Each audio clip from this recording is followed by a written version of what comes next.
rush hour only commuter rail. And Ed, we've looked at this route.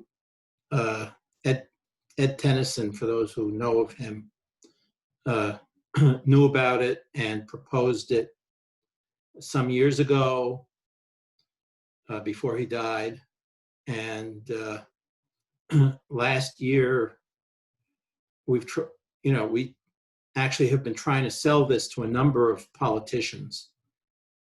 And last year, or earlier this year, Delegate Quarterman from Hagerstown introduced a bill to do the same thing. We had not been in touch with him, but we went and talked with him and gave him our write-up of it.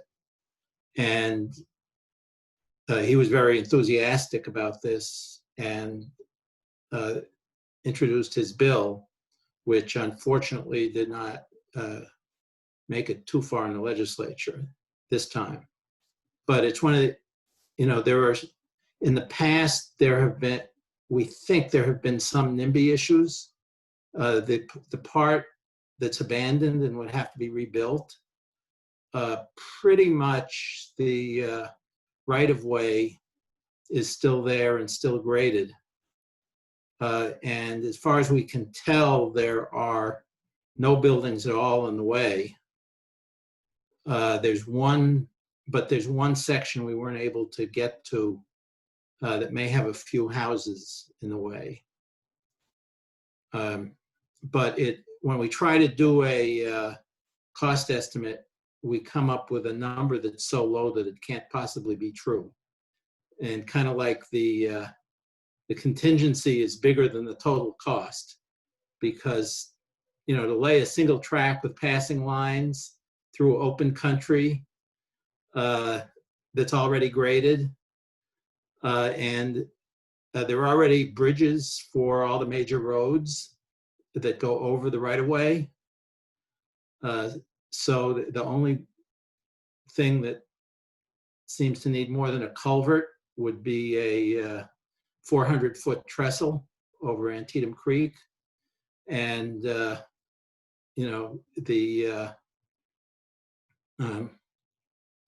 so anyway, it's a great idea.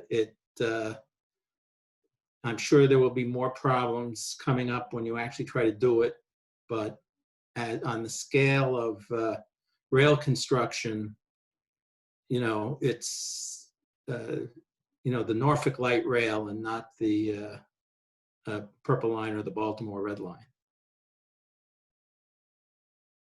Okay, thank you for that. I think there's just honestly, I'll actually post a couple more links in here for some other bills that I think are probably, for everybody interested in, everybody participating in this discussion might have some interest in, which are, one is there is a bill, another Transit Caucus endorsed a bill, which was for a study for the Southern Maryland Rapid Transit Project that would basically go from from if I remember correctly, Branch Avenue Metro, Prince George's, to a little past Waldorf in Charles County. I'll post that in a bit. And the other is the Maryland Transit Safety and Investment Act, which is aimed to sort of help pour more funds into just getting the state of Maryland's transit into a state of good repair. I know, if Delegate Solomon wants to talk about that one as well, I know he was a co-sponsor on that one, although that was, of course, Brick Learman, the main sponsor there. But I will post those in the links below in a second. Yeah, Alex. I mean, I can touch briefly on so the Southern Maryland Rail would be to connect Branch Avenue through Charles County. And again, another area that could really use the economic boost, suffers terribly from traffic issues, and already sort of has right of way in an existing spot to add to it. I know Ben has worked on that for a long time with some of our colleagues down there. And then Delegate Learman's bill was in regards to a study that came out, I guess, last summer. I think it's all sort of blending together at this point. that looked at essentially what we would need just to get our MTA system, which includes MARC, which includes the bus system, which includes the subway system in Baltimore, as well as the light rail, just essentially up to a state of good repair. And it was, I think it was $2 billion over a period of time. And so Delegate Learmon's bill would have essentially gradually increased the appropriation over, I believe it was 5 years, to get us to a place where they could have the money to at least get us back to good repair. It wouldn't even necessarily touch new expansions or any other sort of longer term capital expenses for new service. And obviously, we just kind of ran out of time this year in the General Assembly. We adjourned, for those of you that weren't following closely, we adjourned early for the first time in 150 years since the Civil War. We ended 3 weeks early, and by the end of the session, pretty much anything with a pretty sizable price tag attached to it was put to the side because we knew what was going on with COVID. And then anything we did pass that had any kind of a price tag attached to it, our governor promptly vetoed about 6 weeks later.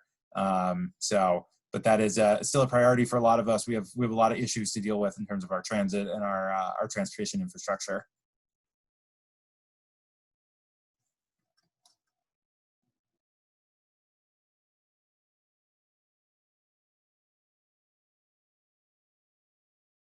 A couple more links, and Ben, I am trying to unmute you.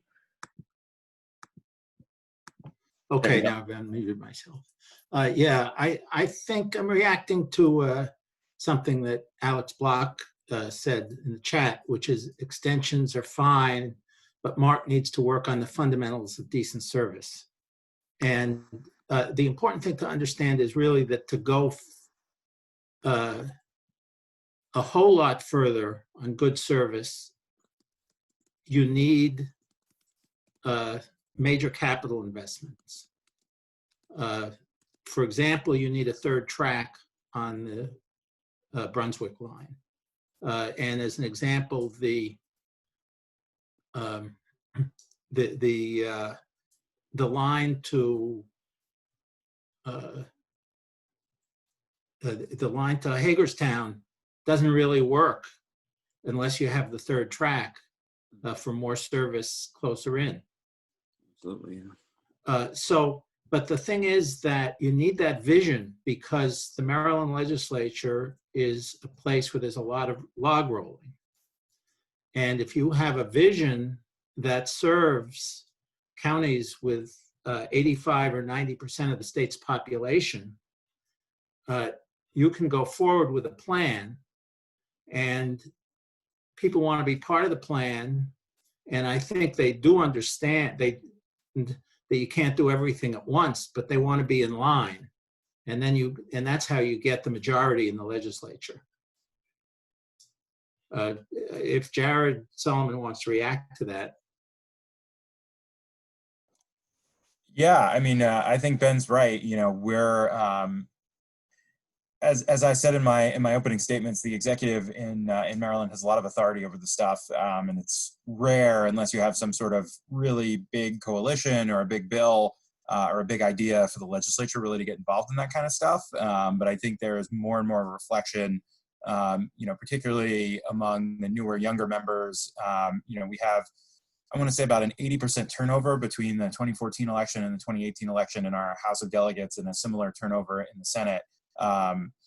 We have a lot of new members who care a lot about this kind of stuff. And so I think leadership is starting to understand that as a reflection in the bills that we passed this year. I think next year, our hope was to sort of tackle the longer term transportation funding issues. I don't know where that stands now, given the budget crisis we're going to have with COVID, but I think there's a general recognition that, MARC serves places in the state that really benefit everybody. Last year, as Ben mentioned, my colleague Delegate Quarterman, who's a Republican, was the lead sponsor of the Hagerstown bill. He was a co-sponsor of my bill, was a big supporter of the work that we were doing in the Appropriations Committee. Delegate Quarterman's a member of that committee as well. I think what's going to be really hard for the legislature going forward is we don't have a lot of money to play around with, especially given the fiscal situation that we're going to be dealing with over the next probably at least year or two, if not more, with the current crisis. And I see Alex's comment. It's been particularly frustrating that you're right. Virginia made a $4 billion investment and Maryland has not. Again, I think that was something we were hoping we would be able to tackle next session, given the financial constraints. I don't know if that's as much a reality anymore as it was before. But I think for many of us, the longer term vision is to say, we have a gubernatorial election in 2022, and making sure that whoever is the Democratic nominee, at a minimum, we'd love the Republican nominee as well, but that they believe in a robust vision for MARC across the state. It's not just sort of, ticky-tack upgrades here or there. It is a true, expansion of service, added track space in both, the Camden and Penn lines, as well as the Brunswick line, because Ben's absolutely right. I mean, we can talk about improved service, but as long as we're sharing rails with CSX, they're not going to give us any more space. And the way that Virginia was really successful in getting it was, they put out a huge new amount of money into CSX to give them, extra freight yard space in parts for the Norfolk expansion, and then on the Northeast Corridor, they were willing to buy space. They bought land and right of way to add a third track and put extra rail in certain spots. And we'd love to hear from the folks from Virginia on the call if anybody was involved in that. But my understanding is, again, Virginia was willing to put their money where their mouths are. So to speak, and step up with a lot of money. And unfortunately, our governor right now is not at that spot.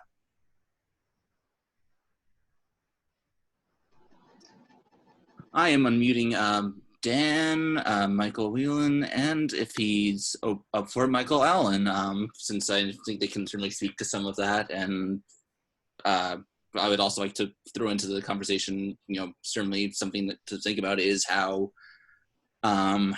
potential changes, I think, with at the congressional level and presidential level may also affect the discussions for funding for everybody going forward, because especially with COVID, that does seem like that will have to be part of the picture. At any rate, I leave this to Dan and Michael. I can say that politically, Virginia is able to put all of this money onto these rail issues because Amtrak expansion to the rest of Virginia, not Northern Virginia, is very, very supremely popular in the state. So, Virginia has been adding Amtrak service to places like Norfolk, Roanoke, Lynchburg, I think, and that has enabled people from the rest of Virginia to take the train into DC. It's become very popular. It's worked pretty well. It has not been all that expensive. But they can't add any more trains because of the Long Bridge bottleneck.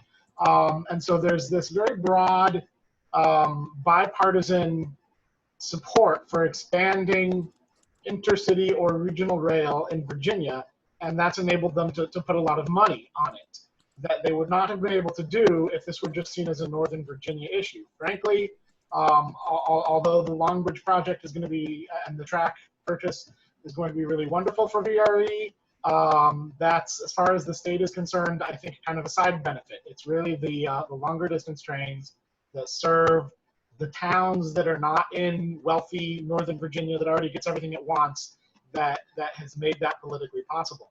So,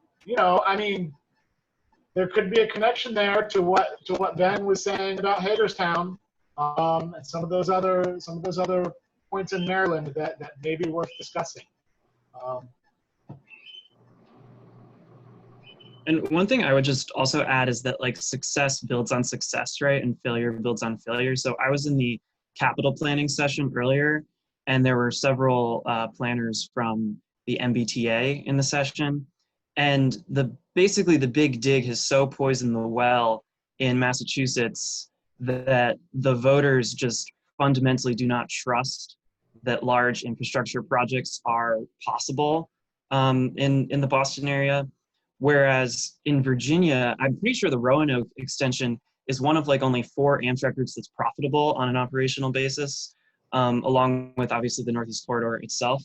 And I think the Richmond one might actually turn a profit or require a very low state subsidy relative to what you might see in other Amtrak routes. So I think the people in Virginia have experienced Amtrak as this positive expansion. It's a success story. And so success builds on success. The voters trust that, when the Commonwealth of Virginia makes a commitment to rail, that there's follow through. So I think that's really important as well. And then the other thing I would just add is in regards to with negotiations with CSX specifically, I think that with all the Class 1 freight railroads, it's just a matter of, first off, I'm not always sure they're negotiating 100% in good faith. I think that they see this as an opportunity to get a big buyout and lots of money from the government.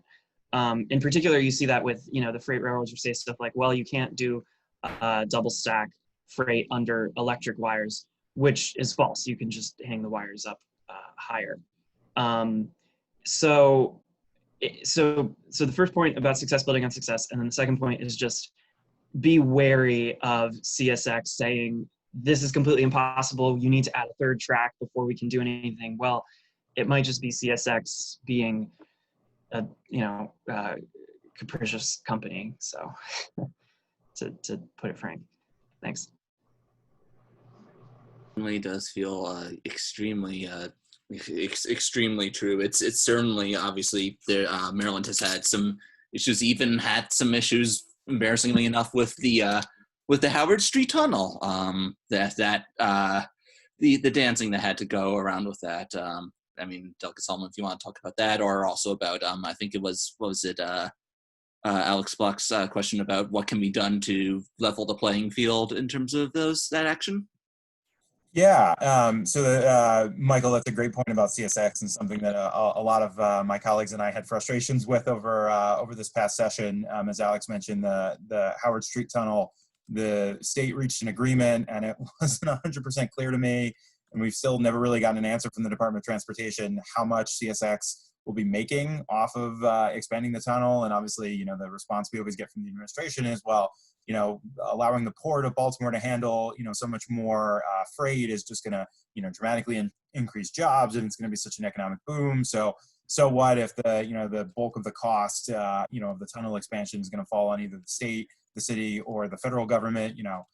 We're lucky that CSX gave us anything. And meanwhile, we sit there and say, I can't believe you just subsidized CSX, to another $100 million, and we couldn't even get an additional, 2 or 3 trains on the MARC lines. So yeah, I agree with you. To Alex's question, so I've only been in the legislature a little bit more than a year and a half. I was elected in 2018, so I just finished up my second session. It's interesting. We finally have a new. I think we were getting to a really good place. We had a Secretary of Transportation in the state, Pete Ron, who some of you may know, who literally never met a piece of concrete that he did not like, and really only cared about highways and roads, and was actually, my colleague Delegate Corman, who represents Bethesda and is sort of our expert in the legislature on Metro, and he chairs the appropriations subcommittee that deals with transportation funding. Secretary Ron was literally an impediment to the Metro dedicated funding bill. The governor was apparently way more supportive. It was before I was there, but that's what I've heard. So we now have a new Secretary of Transportation who, though he was previously the director of the State Highway Administration, he's much different. Greg Slater cares about all the different modes in the state. We've had robust conversations about rail. I know he's already had robust conversations with his counterpart in Virginia. The crappy part is, just as he was getting acclimated and getting interested in this stuff, when we were having a conversation, the budget is apocalyptic at this point, obviously, and at least in terms of new allocations. So I don't know. I think, the legislature certainly cares about it. It's sometimes hard with leadership to sort of fundamentally shift things, but I think there is more and more, again, of a recognition when you have, essentially almost 2/3 of the legislature on the transit caucus pushing for this kind of stuff, whether it's going to be, some radical reshifting of the authority, or, the legislature has a role. We just often choose not to exercise it. If we pass legislation authorizing rail expansion, it has to go forward, whether the governor wants to do it or not. A lot of times we just sort of sit back and say, well, the capital process for transportation is going to be a nonpartisan issue. We want to let the experts do it. I think, frankly, the current governor has really pushed that to an extreme.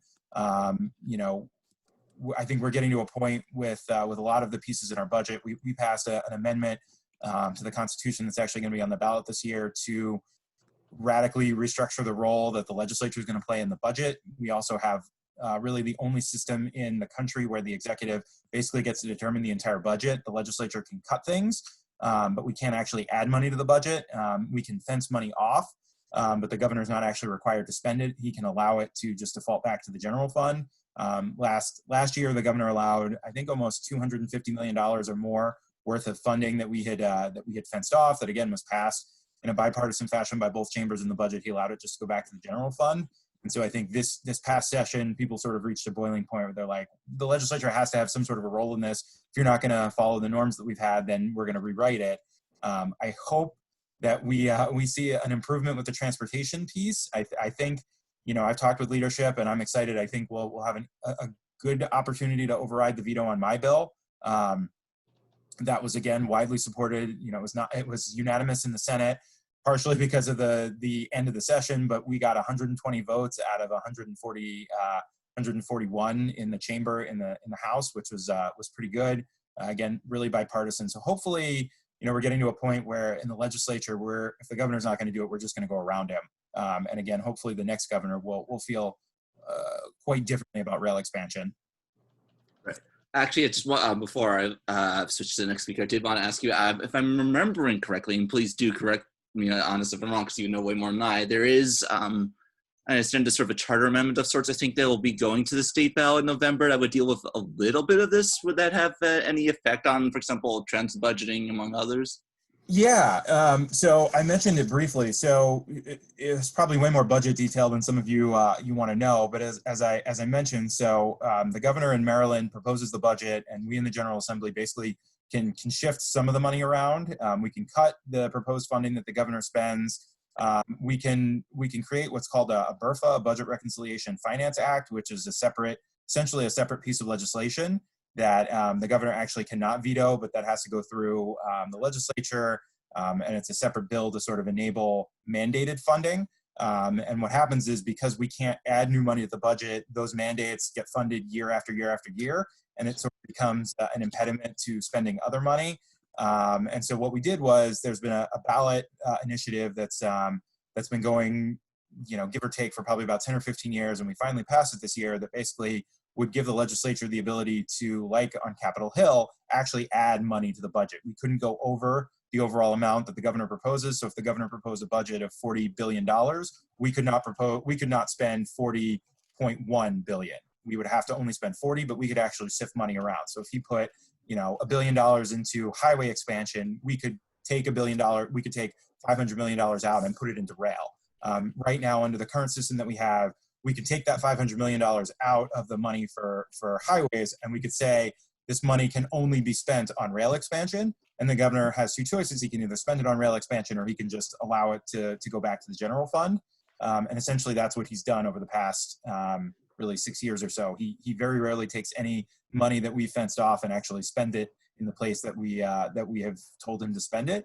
And so if the constitutional amendment is successful this fall, then starting in the 2023 session after the next election, so the next new legislature will have the authority to actually move money around. And so instead of just sort of sitting there and waiting for the governor to propose things, or to propose things in the capital budget, we could actually say, you know what, you've put this money here, we're going to shift it there, and we're not going to have to pass a whole piece of legislation that mandates it, which would be great. And I think there's a lot of organizations that are going to be putting their weight and hopefully resources behind that. It's really, we don't have a ton of competitive elections in Maryland this year, but I think that's going to be something that right now is flying a little under the radar, but could have a huge impact on policy going forward. Absolutely, that's well said. All right, so Ben, because I think Ben brought up a really good point in there in the comments, is obviously one of the big issues going forward is what to do with the Baltimore and Potomac Tunnel. So I will take it away. Right. I think there's other people here that know more about the freight side of this than I do. But basically, the issue is that right now the B&P tunnel south of Baltimore Penn Station is an obstacle that, it's at capacity and it's slow, the capacity being really the bigger problem. and it blocks any expansion of Amtrak or MARC Penn line. So there is, and it's also used a little bit for freight. So there is a project to get more capacity, and in the course of the planning process, this has gone from bad to worse. And what the current plan is to abandon the existing tunnel entirely. The freight issue is that the existing tunnel is only big enough for single stack freight trains. So they want it bigger. And they found they could not, from an engineering point of view, just enlarge that tunnel. So they came up with the idea of 2 new tunnels, total of 4 tracks, all built to be both big enough to have double stacked freight trains and of a rail quality to carry high speed Acellas. And also a curvature to accommodate the high speed Acellas. So that vastly drives up the costs, which I believe were last around $4 billion. And you get four tracks of capacity. When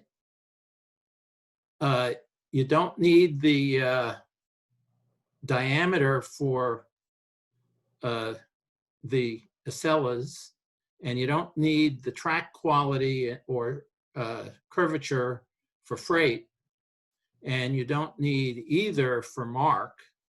So my non-technical belief is that you could probably build one lesser diameter Acela tunnel, rehabilitate the existing tunnel for MARC, and build some new freight tunnel somewhere and get 6 tracks of capacity and probably cost less than the current 4-track plan and certainly give you much better value for the money. And I'm seeing comments from other people who seem to agree with that. And can I just know much ask more about the trade? Would that plan free up the Howard Street Tunnel, or would the Howard Street Tunnel still be used for freight in the plan you just described?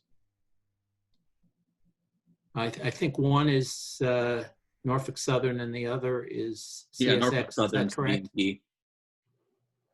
I think Howard Street is CSX. Yeah, CSX is Howard. Norfolk Southern CSX. is the BMP. Norfolk Southern, I think, has like the terms of the deal, like basically in perpetuity, they have the right to do at least a couple trains. So I think what that currently amounts to is like only a couple trains a day, but it's still in there. And I think that's, from what I understand, is part of why they the current setup is how it is has sort of been trying to figure out how to accommodate that need in there that they can't, at least as of right now, cannot get rid of. But I'm certainly not the most knowledgeable on that. So, if anybody else knows different. I don't at all know the backstory of why this has gone so far off the track. The 2 obvious problems would be institutional siloing and somebody between the behind the scenes pulling a lot of weight, political clout, and nobody really caring about at a high enough level to see the big picture. But I think there's both. I can give you one anecdote, which is this must be 5 years or more ago when this, before it had gone as far crazy as it is now. I talked to a very high level state official about what they were already, about what's wrong with the way they're approaching this. And the reaction is this project has a lot of political momentum. Right. And as I say, exactly where the political momentum comes from, I'm not sure. I mean, I know the port has vast political clout in Maryland, but yeah. This is certainly true. All right, Martha. Yeah. Hey. So, God, freight is a political can of worms. Anything involving CSX is a great fun political can of worms. So I don't know all the answers here, but I think it's worth considering as advocates for better transit in the Baltimore region. Is it a battle worth having to push for actually a much better solution wherein there is a consolidated freight route across Baltimore that meets the needs of both Norfolk Southern and CSX freight, and also gets freight away from underneath downtown Baltimore and also potentially opens up that for transit use. Because I don't know how you achieve that, but I know it's something that worth considering as that a battle worth having. Because as it is actually, when you start looking at the numbers, a phenomenal amount of waste when we're trying to get double stack through B&P, and on the other hand, like, unfuck Howard Street about every 3 days.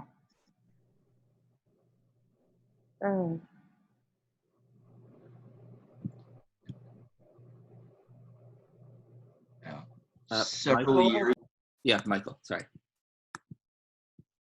Trying to unmute you there. Michael, you there? All right. Muted All me. right. So. Okay, Alex. Just as I started to talk, a screen came on saying you had muted me. That was accidental. Okay. A couple of years ago, we looked very hard at how to get freight through Baltimore, and the informal conclusion was that it would be much easier to take it around Baltimore rather than through Baltimore, even if it had to go the long way around, simply because of the tunnel construction. So the freight traffic to Baltimore would be limited to that which actually is going to Baltimore for some reason. As far as the tunnels and the clearances go, Martha, you are absolutely correct about dealing with CSX, because I have had to deal with them on the West Trenton line in New Jersey, on the Septon to Chamonix line, on things down here, out in Michigan, and divorce court is easier and cleaner and politer.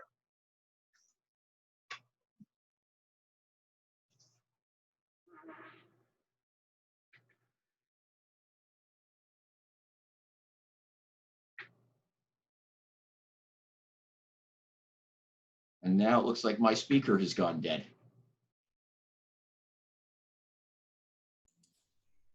I can still hear you, Michael. Okay, I couldn't hear anything coming from anybody there. I think everybody's on mute, it looks like. Alex, are you trying to talk? I think you might be on mute. Right, I'm right. Yes. Does that help a little bit? All right, Michael, you're saying? Michael Allen? Yeah. I thought I was done here. No, like I said, dealing with CSX is close to impossible a lot of the time. As is something I can add here, we have been involved somewhat in the VRE capacity expansions in DC and in Virginia's grand plan. And it was very much a surprise that CSX was as agreeable in Virginia as they were. And we have a concern that the financial issues brought about by COVID are going to cause that whole plan to go down the tubes. Interesting. Yeah, Michael, a good question. And I've talked to a few of the folks in Virginia, and I'd love to hear the folks on our chat who are from Virginia if they have any thoughts on this. And Alex, you're exactly right. The Greater Washington Partnership has been is actually my biggest partner in my legislation. Joe McAndrew and I talk pretty regularly, and they've done just yeoman's work in really getting the business community engaged in this, which is one of the few entities that our governor really cares about on transportation issues. But I'd be curious, what I haven't heard is like, what was the secret sauce in Virginia I know that successive administrations for the last decade plus have really supported rail, but what got CSX to the table in Virginia? Beyond just the, obviously I know in that Norfolk expansion line, they gave them a significant new freight yard, a new land, but what got Virginia, what got CSX to the table for the expansion? So just the Amtrak piece as well? Does anybody know? This is just speculation on my part, but I think it had to do with the internal financial discussions to CSX, because this all occurred during the end of the Hunter Harrison period and precision scheduled railroading, when their entire emphasis seemed to be on immediate bottom line. And something those of you who are not on the freight side may not realize is that for the last couple of years, CSX has included the proceeds from real estate sales in their operating revenues rather than showing them as one-time revenues. And that makes a real difference about how you think about things like selling property. All right. Anybody else want to go off of that? Dan, Brian, Michael, Whelan? I don't know that I have the answer to that question. I could certainly inquire with some of the Virginia DRPT people and see if they know. I would just speculate a little bit that Virginia's structure for statewide planning is much less governor heavy than Maryland's is, which allows them to, once they develop a priority, an agency can work on it a little bit more independently than in Maryland throughout, across gubernatorial administrations. So it's a little bit easier for Virginia to get long-term mega projects and deals like that done because they're less likely to die every 4 years. But what really started it? Right. That's a great question. All right, that's fair. All right, anybody? Yeah. We had hoped to sit down with some of the Virginia folks. We were trying to get things lined up early in the spring, and then the COVID crisis kind of scuttled all that. So now that things seem to be, hopefully, fingers crossed, dying down at least a little bit more in this region, maybe we can restart those conversations. And I know the Greater Washington Partnership has a regional rail, planning commission that actually we have our first meeting later this week. So I know that they're still really anxious in getting that forward. Yeah, I had forwarded this conference and invited a bunch of the Virginia technical people anyway. A couple of them said they'd hope to make it, but I don't see it on data right now. If it would be helpful to make some connections, I would be happy to do that. Absolutely. That would be great. Yeah, Dan, I'll put my email in the chat again. Thanks. Okay, sure. I'll send you an email. All right. Anybody else? I think we are getting fairly close to the end of this, and I think we've touched on a lot of the big stuff in there. I think a couple things I would also just sort of like to throw out there, just so they're mentioned, is a couple things. One is Penn Station in Baltimore. That's been in the process of its own overhaul, along with Union Station in DC. So it'll be interesting to see how that goes. And the other is that there does seem to be more of a growing movement for some sort of regional transit authority in Baltimore area. That would be Baltimore and I think some of the neighboring jurisdictions. Now, how much the appetite for it is, in say Baltimore County and Howard and Anne Arundel counties very much remains to be seen. But one of the more equity-focused groups out there, the Baltimore Transit Equity Coalition, has in particular been pushing for this rather hard. And after a brief derailment due to the COVID and the obvious effects it has on the ballot petition process, they do, if I understand correctly, have been relaunching a petition to get a charter amendment in Baltimore City this year on moving towards a regional transit authority. So given that it seems relevant to some of the discussions we've been having today, I figured I should mention that as well. I believe I posted a link to an op-ed on it on Streets Blog USA in the links above. But if anybody else wants to go next, raise your hand. Other than that, I think we are sort of getting, I believe, checking the schedule. I think we're is about to end in like about 4:30-ish, and I think we're starting to move towards the and the wrap up for the conference. So anybody else wants to go and sort of like mention something that has they'd like to get in there, raise your hand. I will certainly do my best to get you unmuted with the quickness. Any takers? All right. Okay. Yes, Martha. There we go. Discussions.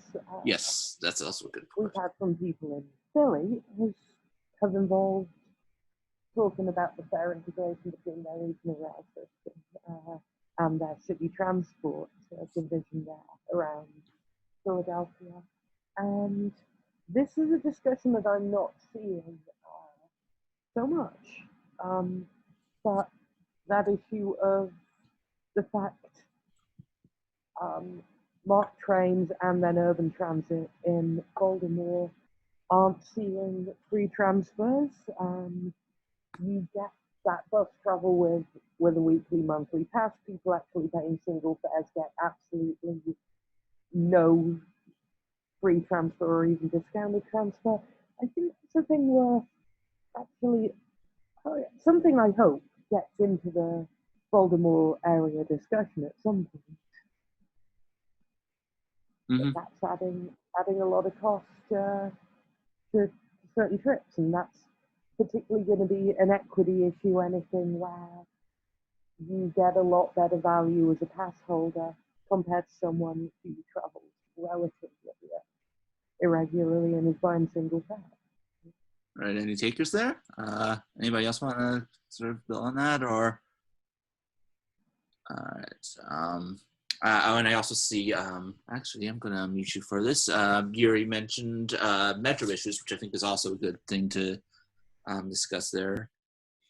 I don't have much to say about them, but that's kind of something I've heard about the area, right? So that the DC Metro has lots of technical issues, lots of problems, even compared to other U.S. systems. I'm talking about the Metro Rail system. So can anybody elaborate about that? Maybe. I'm going to try and unmute Ben and Jared, as they, I imagine, have a bit to say about these.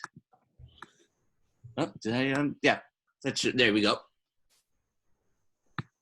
Jared, you still there? Yeah, I mean, I can touch on a little bit. So, I mentioned Delegate Corman, who's my colleague and actually represents the district Ben lives in, is really the expert in the legislature on that. But we're actually, Metro had been seeing quite an improvement of late. I think it was the only large urban transit system that saw an increase in passenger and ridership this past year. So the COVID crisis, on a whole host of reasons, was actually really disappointing. But we passed a bill. This must have been 2 or 3 years ago in Maryland, in Virginia, and in DC that guaranteed funding annually for Metro, which was a huge deal. Metro suffers from a real issue with multiple jurisdictions, more so than I think most other rail systems in the country. If Virginia and Maryland agree to something, DC might not, or if DC and Maryland agree with something, Virginia might not, or vice versa. And so for years, Metro was never really properly funded. And so, Amazon moved its headquarters ultimately in selected Northern Virginia. But I think one of the most positive aspects of sort of all 3 jurisdictions being in the running in the final push was that, no matter where Amazon ultimately settled within the area, we had to have a functioning Metro system, and it really pushed a lot of elected officials who might not have already supported Metro to get behind it. And so, unfortunately, we still have, at least in our state, a governor who, who's interested in sort of playing fancy, fuzzy budget math with where the money is going to come from. The governor proposed a number of cuts the last couple of weeks to our budget, and in there, he suggested shifting a significant portion of the Metro money. And actually, we had a hearing with our committee last week, and Delegate Corman, who again chairs the funding committee for Metro and transportation issues, still has not gotten answers for it. So that's an ongoing issue. But the dedicated funding for Metro has really enabled a lot of service improvement. It's not perfect, but I take Metro pretty regularly for my other job, which is in downtown DC. And I think the Metro service has really improved, and I think the numbers started to bear that out. Again, it's not perfect, but it's definitely on the up and up, particularly on the red line in Maryland, which tends to be one of the lines that has the biggest sources of problems. I know our Virginia friends may feel differently with the orange and blue line, but Ben, I don't know if you want to add things. And obviously, there's been issues with the silver line construction, but that's a Virginia issue. Yeah, I think that there has been progress, substantial progress in dealing with the equipment issues and state of good repair. The thing that does concern me is that there's a certain attitude from WMATA management, from WMATA management, that riders and this comes to a significant degree from, I would say, the previous generation of political leadership sent them off in this direction, that state of good repair is the objective here, and riders are really just an obstacle to state of good repair. Now, I'm obviously exaggerating, but that has really been a problem, and you can see it in the the issues of scheduling and train and bus frequency, and it's been a worse problem with the bus system, I would say, than with the train system. The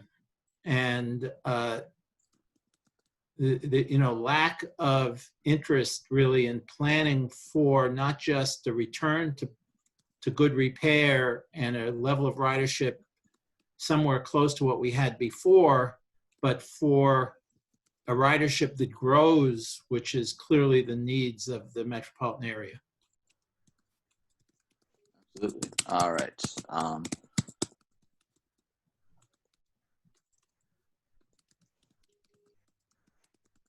All right, I am going to turn, as this is being recorded, I'm going to turn that off for at least a bit so we can have our next comment. There we go. All right, so thanks again to Dharm, Jared, Dan, everybody participating today.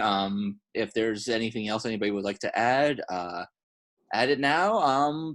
This will, except for the relevant portions, this was recorded except for that last portion there. We'll certainly have transcripts available coming up pretty soon. Thanks again to everybody for participating today. Really appreciate it. Thanks so much. All righty. Alex, Thank you, Alex. Thank you. All right.